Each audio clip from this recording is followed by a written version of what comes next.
At the start of the week, this bill was supposed to be the big story between Ukraine and Russia.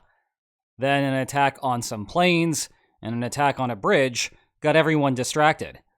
And while those were indeed quite important attacks, it may still be the case that in the long run, it will be this bill that is the bigger deal in the war.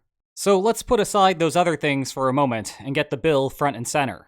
Coercing Russia in theory is much easier than it is in practice. And that is largely because any scheme trying to coerce Russia needs to fulfill two requirements simultaneously. One is that the scheme actually has to coerce Russia, and two, the scheme has to pass through the White House. Well, it turns out that the overlap between those two, if you think about a Venn diagram, is essentially empty, or so it seems. And to make matters worse, the national security sphere over the last few months has been preoccupied coming up with different ways to convince Trump that Russia indeed needs to have more coercion placed against it. In other words, they have been trying to convince Trump that Putin is stringing Trump along, when at this point it should be fairly evident that that is not what is happening. Rather, Trump just doesn't want to execute the sanctions or the military pressure against Russia that would be necessary to bring Russia to the bargaining table. Consequently, the national security sphere has essentially wasted 3 months trying to come up with a solution to a problem that does not exist, when really what they should have been focusing all along are on various different mechanisms that Trump might support, conditional on Trump already being well aware that Putin is not particularly interested in peace. What must be especially frustrating about that is there exists the beginning of a plan that intends to do just that. It is already in Congress, and it already has bipartisan support. But because the national security sphere has been so distracted over the last few months, it really has not gotten the light of day, and there isn't the same level of political pressure to push it through Congress to start making this happen. More specifically, it would impose additional sanctions against the Kremlin. And I am sure that you've heard this same story before. Russia does something bad, the United States imposes sanctions, Russia keeps continuing it, the United States impose sanctions, and this ultimately never goes anywhere. This is a bit different, because this time it is not just sanctioning Russia. The bill may very well sanction other countries, and in particular China. And the threat to impose sanctions on China may actually mean that there will be progress as a consequence of this bill. So, today, we will cover what exactly is in this bill. Then I'll get into the alluded to secondary sanctions, what exactly those things are, why they are very important ultimately for a sanctions regime to work effectively, and some various issues that will come along with trying to implement it, which will then tell us a little bit more about why this bill hasn't already been passed and is not currently law. Now, I suspect you are going to hear a bunch more about this bill in the next couple of weeks for two reasons. One, Trump recently gave another one of those probably meaningless 2-week deadlines to Vladimir Putin for Vladimir Putin to show that he is serious about peace, and in all likelihood, that will probably go nowhere. But two, and arguably more importantly, the Senate has said that it's going to go forward with trying to make progress on passing this bill this week. Well, it is now Friday that I'm recording this, and the Senate has not made that much progress. Part of it is for a reason I will get to later, and part of it is because Ukraine and Russia have been focused on something else recently. Presumably, Ukraine has more attacks in the works, but the pace that we saw this week will not be replicated next week. And thus, the Senate bill will likely come back into focus this upcoming week. But I think that there is a trap that you may see in a lot of the analysis of this bill. What you're looking at on the screen now is the table of contents. I'll link to the full thing in the video description below. It's very quick to read, it's only 31 pages, and the way that congressional bills get formatted, there's a lot of blank space in there, so it's a fast read. But just take a quick look at the 20 sections inside of this bill. The first 4 sections are bureaucratic, so we might as well skip them. Section 5, imposition of sanctions on certain persons affiliated with or supporting the government of the Russian Federation. Section 6, imposition of sanctions with respect to financial institutions affiliated with the government of the Russian Federation. Section 7, imposition of sanctions with respect to other entities owned by or affiliated with the government of the Russian Federation. What do those first 3 substantive sections sound like to you?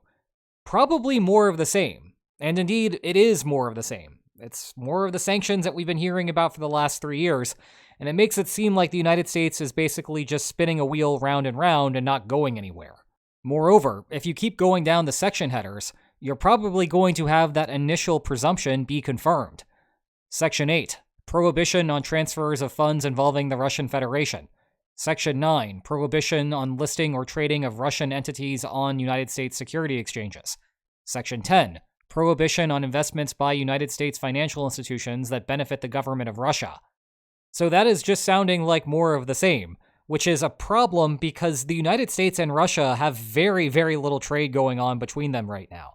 It was easy to cut Russia out of the loop way back in 2022 because the United States and Russia are on very different supply chains.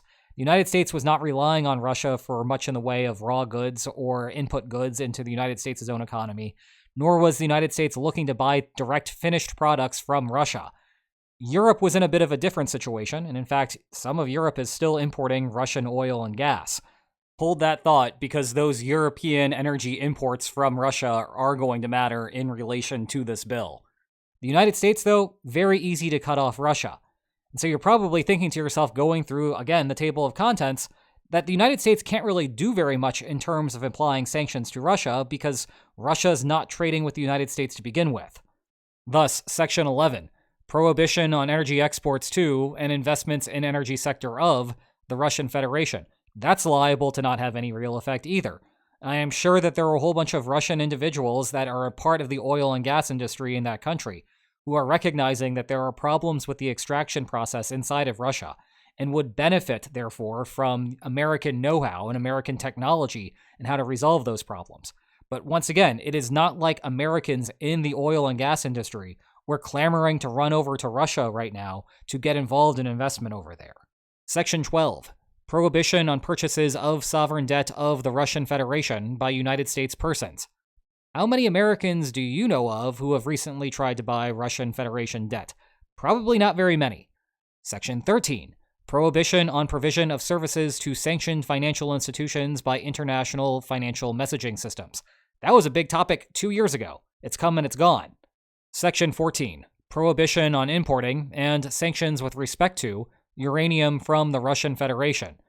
Well, this is a topic that will eventually matter to the American nuclear industry. You need uranium to run your nuclear power plants, and a lot of that uranium had previously been sourced from the Russian Federation, so the American nuclear industry is going to have to find alternative suppliers for that.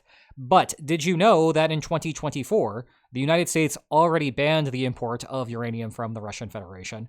And moreover, later in the year, Russia banned exports of Russian uranium to the United States. It's banned both ways. Section 14 not doing us any good. Section 15, Increases in duties on goods and services imported from the Russian Federation. Geez, again, if there's not much coming in from Russia to begin with, it doesn't matter if you're imposing extra sanctions in the grand scheme of things. It's not going to have much of an effect because there isn't any baseline there to begin with. Section 16, Imposition of CAATSA sanctions. Oh goodness, what is that off the top of my head? Countering America's Adversaries Through Sanctions Act. That's what it stands for. Well, once again, there's already sanctions imposed on Russia. That's not doing much either. Now, from a purely bureaucratic perspective, I have been overly critical thus far. Any sanctions regime, this sanctions regime is not unique. Any sanctions regime is going to have holes in it. Part of that is because when you start implementing the sanctions, it may not be obvious where the gaps are until you are doing the on-the-ground sanctions implementing. So you'll see them as they come up, and you need to do something to plug in those holes. So ongoing legislation like this is helpful in that regard. The other half of it is that you are not levying sanctions on an inanimate object. You're targeting an opposing country. And any country worth a darn is going to strategize in response to the sanctions that you have imposed to try to figure out solutions. You start getting essentially cat and mouse games. And so when those cat and mouse games come up, you, as the cat, need to figure out ways that the mouse is coming in and stop the mouse from coming in. Again, that's the point of this type of legislation in part. But if this is a question of exerting extra coercive leverage against Russia, what I have described so far is not doing a very good job. Plugging holes and filling gaps is keeping yourself at a constant rate of coercive leverage. And if anything, we have learned in the last few months that the existing level of coercive leverage is insufficient to convince Russia to go to the bargaining table and establish some kind of ceasefire. The bottom line is that the United States has to do more. It has to go above and beyond existing levels of sanctions. And actually, if we get into the nitty-gritty of some of these sections, what you're seeing right now is from Section 5, there is the first movement toward that, although we're going to get to the main event in a second. So in Section 5, we're seeing some rules about what's going to happen to foreign individuals. In other words, people who are not American, but are interacting with the Russian Federation to give the Russian Federation some sort of relief during the war, whether it's material or financial. Well, Section 5 says that they're no longer eligible for visas into the United States, and they can no longer enter the United States, and if they currently are in the United States or have a visa from the United States, that's going to be revoked as well, and it's going to happen immediately. All right, so that acts as a deterrent for any individuals, business people, who might be interested in having some sort of interaction with the United States in the future, or who currently are interacting with the United States, but also want to simultaneously make money with Russia. This is putting them in a dilemma. It forces them to choose one or another. The main problem there, though, is that you can imagine a whole bunch of people inside of China that have absolutely no interest in ever coming to the United States or doing business with the United States because they're uninterested in being a tourist here. They are uninterested and never have considered before getting a business going in the United States or trading with U.S. partners. That's just not what they're doing with their lives. For those individuals, this sort of legislation has no effect on them. There's no deterrent power on someone who has no interest in coming to the United States being told that they cannot visit the United States if they continue to do business with Russia. Thus, the puzzle, and it's really not much of a puzzle because there's a clean answer that we're going to get to in just a few seconds. The puzzle is to figure out a way to take individuals who are like that and put them in an incentive structure where they are not going to end up doing the business that has previously been described because there is some sort of threat of external sanction that is really problematic to them, which is going to stop that from happening. And the type of external sanction I'm referring to here shows up in Section 17, the last of the sanctions that is not about bureaucratic nonsense. Section 17, duties on countries that purchase Russian origin oil, uranium, and petroleum products. No longer target the individuals, target the state itself. Let's look at the key parts of Section 17 here. In general, not later than 15 days after making a covered determination. That is a fancy way of describing realizing that something has happened that is breaking the rule. And every 90 days thereafter, the president shall, notwithstanding any other provision of law, increase the rate of duty for all goods or services imported into the United States from a country described in Section B to a rate of not less than the equivalent of 500%. 500%. And who is that applied to? A country is described in this subsection if the country knowingly sells, supplies, transfers, or purchases oil, uranium, natural gas, petroleum products, or petrochemical products that originated in the Russian Federation. And that takes us to our vocabulary for the day. This is an example of secondary sanctions. Imagine that you have a sanctions regime against a target country, say Russia, because that target country is doing something that you do not like, say invading Ukraine. Well, the primary sanctions are the sanctions that are placed directly against Russia. So banning Russian individuals from coming to the United States, that's a primary sanction. Saying that there's not going to be any more oil trade coming from Russia to the United States. Again, that's an example of a primary sanction. Or just placing higher taxes on anything that's coming from Russia. Once more, primary sanction. It turns out that to get your sanctions regime to work, oftentimes you have to either threaten or impose sanctions on a third-party country. And I know that this is a little bit of a confusing phrasing, but when you sanction that third-party country, that is called a secondary sanction. Let me illustrate the logic of what is going on here. Russia has a barrel of oil and wants to sell it on the international market. And just for the sake of convenience here, imagine that its potential clients are the European Union, China, and India. Perhaps under normal circumstances, most or all of it might be going to Europe, or maybe it would be more evenly divided. That part is not particularly important. But something happens on the international stage that sets off Europe and makes Europe very upset with Russia, and then says to Russia, no more, we are not going to purchase your oil because the more oil that we buy, the more money that we give you to fund the particular operation that we are dissatisfied with. Well, think about what happens next from an Econ 101 perspective. Basic supply and demand. When there is less demand for your product, in order to be able to sell your product, you are going to have to bring down the price. So it may be possible for you to still sell that oil elsewhere, but you're not going to get as high of a profit from it because the European Union is no longer contributing to the market forces. So you might be offloading more of your oil to China or India. You'll still make some money, but it's not going to be as much money as you would have been making under normal circumstances. Well, that's an okay outcome for Europe.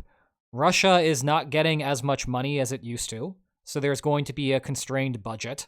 That might upset some individuals inside of Russia who were directly profiting from the oil industry. It might also upset individuals who are perhaps getting a pension from the Russian government, as the Russian government looks for various different ways to cut down on its budget expenses. If you're thinking about just Russia versus Ukraine, Russia is not going to be able to buy as much military equipment. That's also good from Europe's perspective. So a bunch of good things, but it's far from an ideal case. In contrast, India may be a bit more indifferent about the whole situation. Sure, Russia and India are both a part of BRICS, but Russia and India do not have the same sort of military relationship that Russia and China have. Nonetheless, Europe is going to have a hard time convincing India to go along with Europe's sanctions regime. Remember those supply and demand principles from before? The fact that Europe is no longer buying Russian oil means that it's cheaper for India to buy that oil. So the more individuals that you have going along with a sanctions regime, the more difficult it is to get the next country to go along with it as well, because the more countries that join, the less demand there is for the product, the cheaper the product is, the more attractive it is for another country to break the sanctions regime. What secondary sanctions aim to do in this situation is create an external enforcement mechanism. Essentially, Europe will say to China and India, look, there is something Russia is doing that we don't like very much, invading Ukraine, and we have created a sanctions regime to try to stop Russia from continuing that. By trading with Russia, by buying Russian oil, you are aiding and abetting Russia in the invasion of Ukraine, and we do not appreciate that, and thus we are going to punish you directly for having purchased that oil. Well, the easiest way to do that is to levy a tariff against the third-party country. And that is how we end up with this bill, which, if passed and then followed through upon, would levy a tariff of 500% on a country like China or India that is currently importing Russian oil. That raises three interconnected questions about what will happen next, and we will address them in reverse chronological order, going with the last thing to happen first, and then finishing with the first thing that will happen chronologically. Okay, first question. What will happen to Russia, assuming that the strategy works out the way it is intended? In other words, Congress passes the bill becomes law, and then the other countries around the world, seeing that if they continue to trade with Russia in the oil and gas industry, that they will be slapped with 500% tariffs against them. All of those countries decide to stop trading with Russia. What happens next with Russia's war effort in Ukraine? Second, will China and India actually go for it? Those two countries specifically called out because they are disproportionately trading with Russia in the oil and gas industry. The reason that we're doing this in reverse chronological order is that we need to discuss what's going to happen with Russia in terms of the war effort to understand what kind of outcomes China and India could expect if China and India abandon that gas trade and abandon that oil trade. We'll talk about the consequences of that. And then lastly, this is the big question, will Trump actually go for it? Because we've had months now of Trump running in circles, not actually doing anything as it relates to punishing Russia for continuing the war in Ukraine and not agreeing to a ceasefire. Well, given what expectations are about what's going to happen to Russia and whether China or India will go for it, that's going to help us inform whether Trump will go for it, which is why we're going with that question last. Okay, first up is the Russia question. So imagine that the United States has passed the secondary sanctions legislation, and then China and India have internalized the threat of 500% tariffs and have decided to cancel their trade with Russia. What happens next? Well, to be blunt, Russia doesn't really have a way to fund the war after that. Think for a second about the pace of the current Russian offensive. Yes, it has been going on for more than a year. Yes, Russia is making incremental gains every month. And yes, the accumulation of all of those incremental gains means that you can actually notice it looking at a before and an after on a map. But those gains have come with the consequence of substantial losses, both in terms of manpower and materiel. To be able to continue this rate, which again is pretty darn slow, Russia needs to keep feeding the system, which means hiring more individuals to send out to Ukraine and replenishing the stocks of tanks and missiles and everything else. Well, all of those things cost a ton of money. And thus, if you want to continue the offensive at the current pace, you need a corresponding ton of money. And technically, you need more money than that because as you go, there are more and more losses in Ukraine. You have to hire more individuals, and the people that were most willing to go over to Ukraine have already gone over there. So you have to offer progressively higher and higher wages. Doesn't matter about that specific. We'll talk more about that actually on the main channel next week. The point is, you just need a whole bunch of money. Well, where does Russia get its money from? If we look at pre-war figures going back to 2021, because they are slightly more reliable, it turns out that the oil and gas industry is the prime time place for Russia to get money. It's 45% of Russia's federal budget. If you cut out the vast majority of Russia's international trade, you don't remove all 45% of that cash from the Russian federal budget, because there remains domestic demand inside of Russia for oil and gas. But it turns out there actually aren't all that many people inside of Russia compared to places like China and India and the rest of Europe. And so much of that budget goes away. And without that kind of money, Russia cannot afford the war at the current pace. And so, in short order, interesting things are going to happen both in Ukraine and within the Russian Federation. Let's start with Ukraine. First things first, less money to play around with. There's going to be smaller contracts offered to potential soldiers, which means fewer soldiers are ultimately going to be going over to Ukraine. And once they are there, they're going to have less materiel to use. Well, given the slow pace of Russia's current offensive, you're going to have a whole bunch of question marks about whether Russia is able to continue the offensive at all. If there's less manpower and less materiel, it's fully possible that Russia's offensive comes to a grinding halt.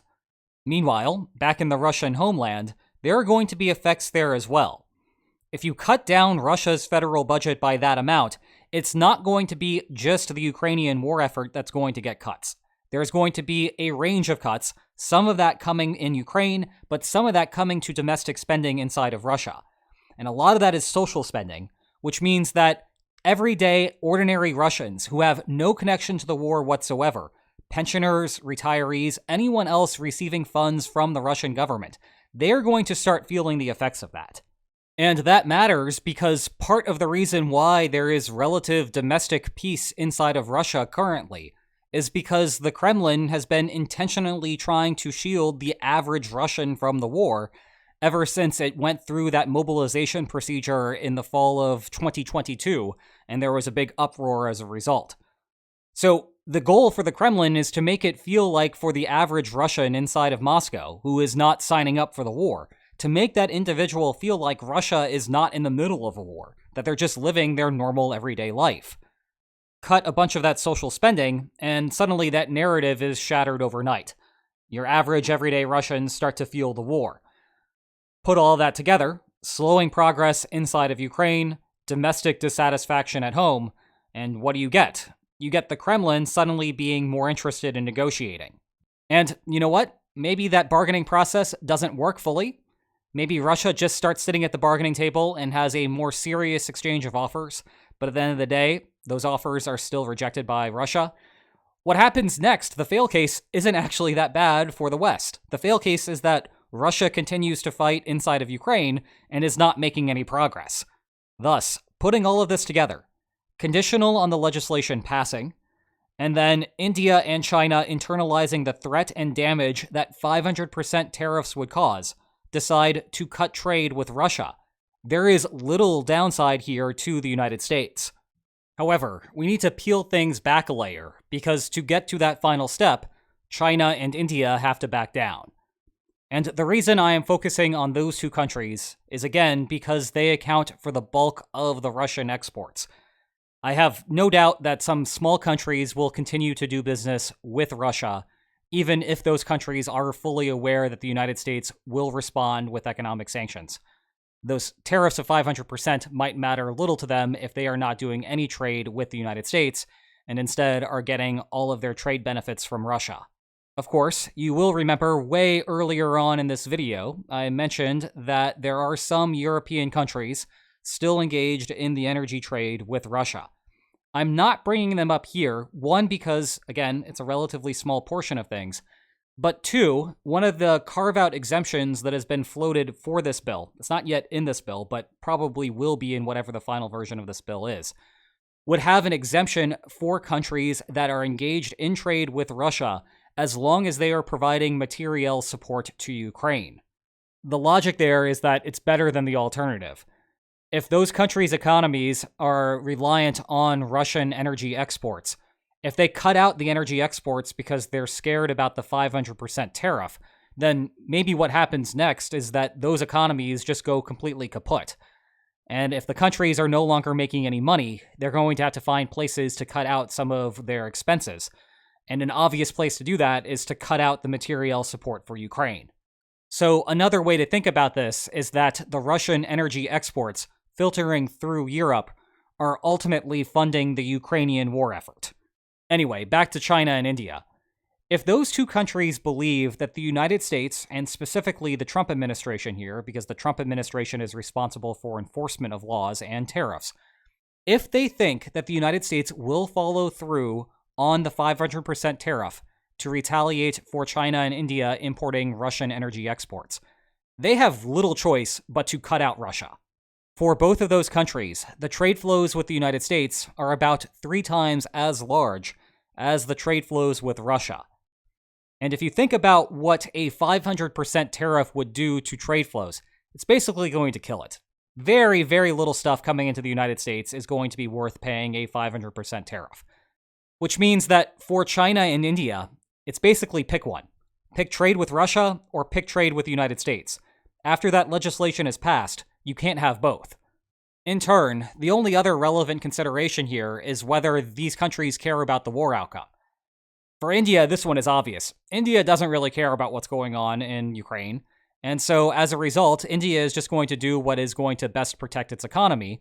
So if it thinks that there is going to be a 500% tariff, the follow-through from India is to just back down from trading with Russia to cut out those trade flows of oil. China is a bit murkier, but economics are still going to rule the day. Beijing's opinion on the war is also relatively meh, specifically about what is happening inside of Ukraine. China does care a little bit more about the war overall, though, because China and Russia have an alliance relationship, and so China does not want to see a situation where Russia is completely destroyed or having its army completely decimated to the point where it is no longer able to continue.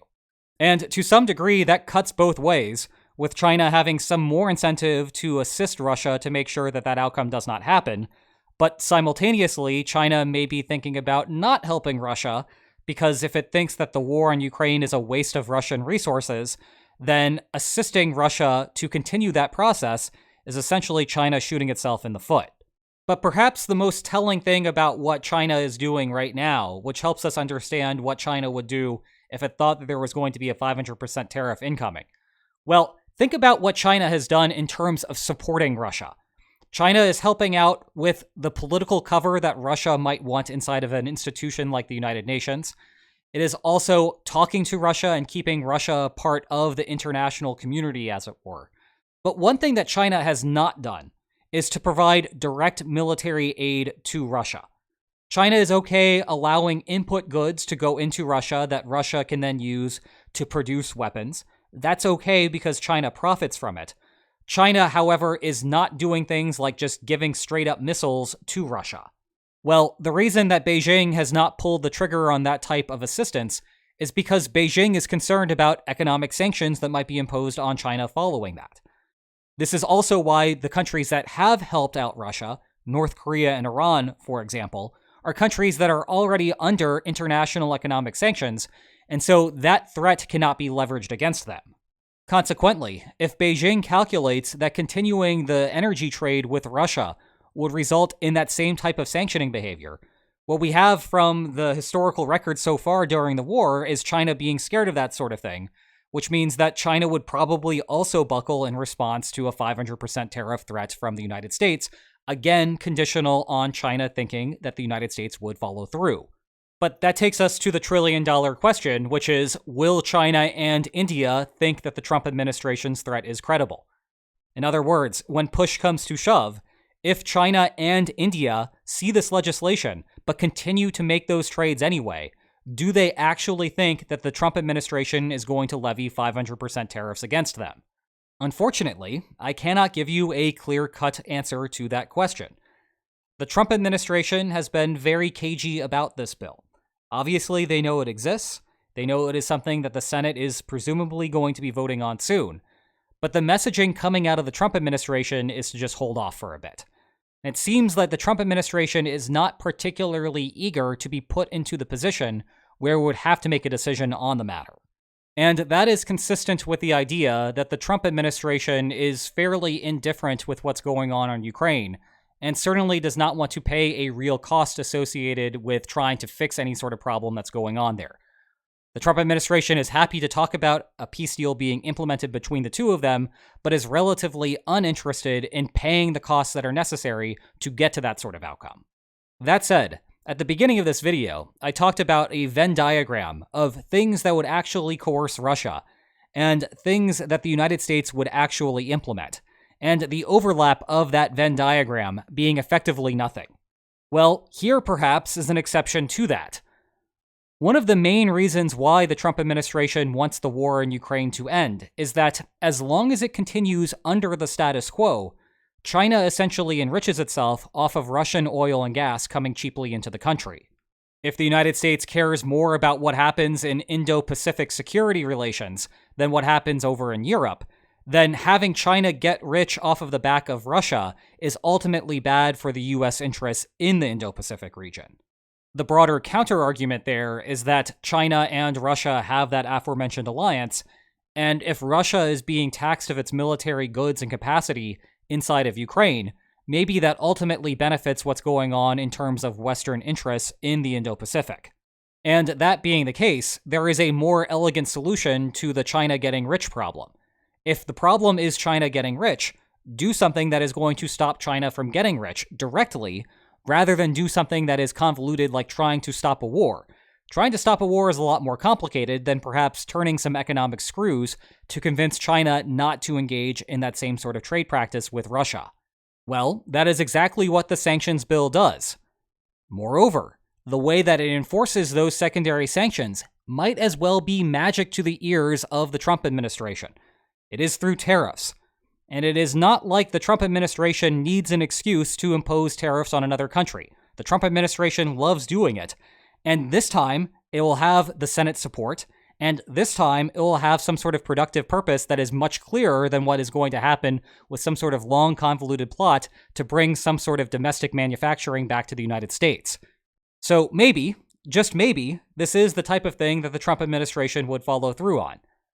And even if China and India are not 100% sold on the Trump administration implementing those tariffs, even a good chance that it might happen could be enough to convince them to cancel their trade with Russia. That leaves the final question about whether this bill will actually become a law inside of the United States. And a quick civics lesson there.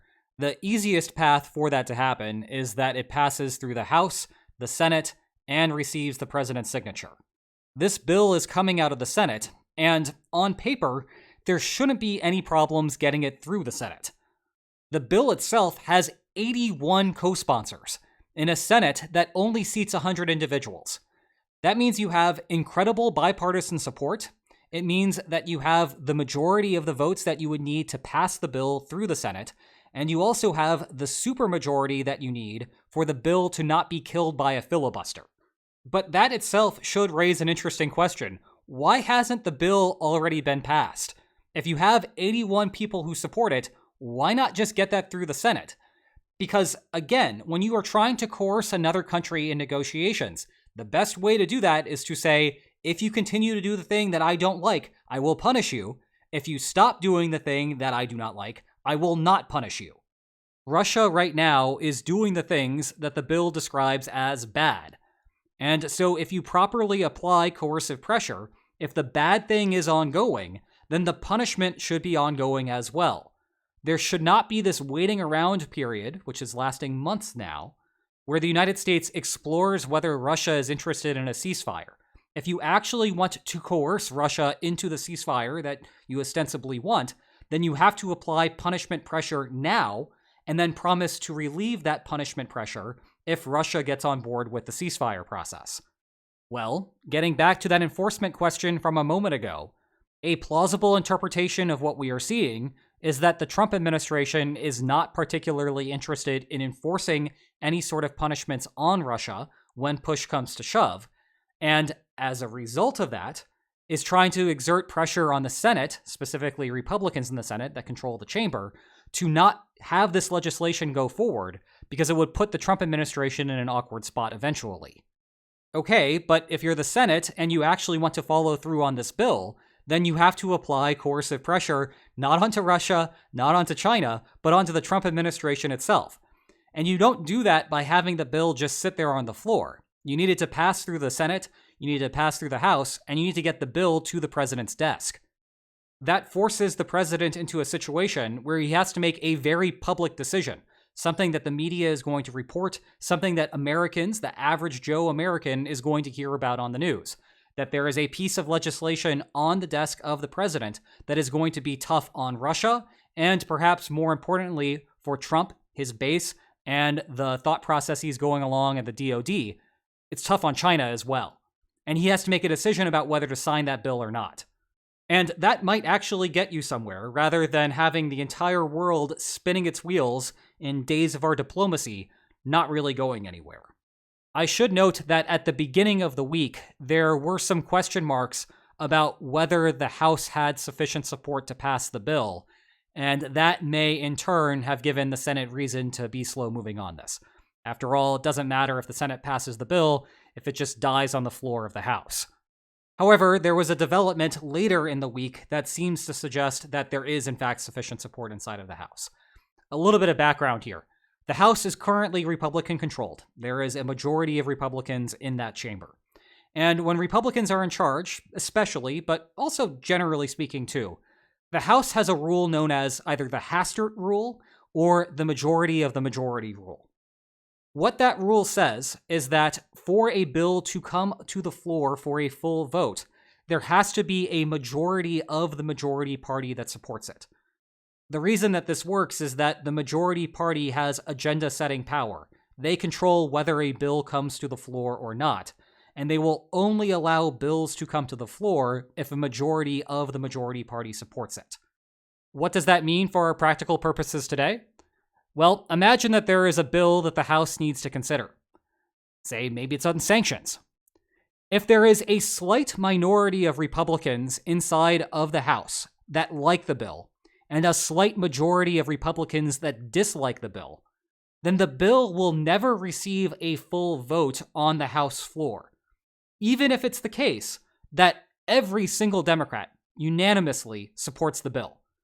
And so in sum, if you take together all of those Democrats with unanimous support, plus a slight minority of Republicans, that in the House overall, that bill has incredible support. The bill will never become a law because the majority of Republicans, the majority of the majority, can kill the bill before it ever reaches the floor. As a result, that massive 81 co-sponsor bipartisan support in the Senate may mean relatively little in the House if the House has a whole bunch of Republicans that are ardently against the bill. But the development that came out this week is that Mike Johnson supports the bill, so that seems to not be the case. It seems like if the bill ever were to arrive at the House following the Senate passing it, that there'll be some debate on it in the House and there may be some modifications to it, but in all likelihood, it should pass through the House. That would put it on the president's desk, and we would finally be in a situation where it is plausible that coercive pressure would actually start being levied against Russia. One last thing to note here. Even if Trump ultimately vetoes the bill, given that there are 81 co-sponsors in the Senate, it's perfectly plausible to think that there is going to be a supermajority inside of Congress willing to override that veto. That would make the bill law, but one slight problem is that the executive branch has to actually enforce the law. And if the Trump administration has previously vetoed it, I am sure there are going to be questions inside of Congress about whether Congress wants to do something, have a law be passed that ultimately the Trump administration is just going to, again, spin in circles over and not actually have anything be done on that bill. It might be better to just let the bill die than have a bill become law and the president not actually enforce that law. In any case, the main takeaway here is that this bill actually has real teeth. If it is passed and then enforced, it is going to start causing some major dilemmas inside of the Kremlin. And we may be getting to the point where the Kremlin is going to start thinking about a ceasefire and start thinking about a negotiated resolution with Ukraine. But that's still going to be at least a couple of months away. In the meantime, you know about these awesome books. And if you enjoyed this video, please like, share, and subscribe, and I will see you next time. Take care.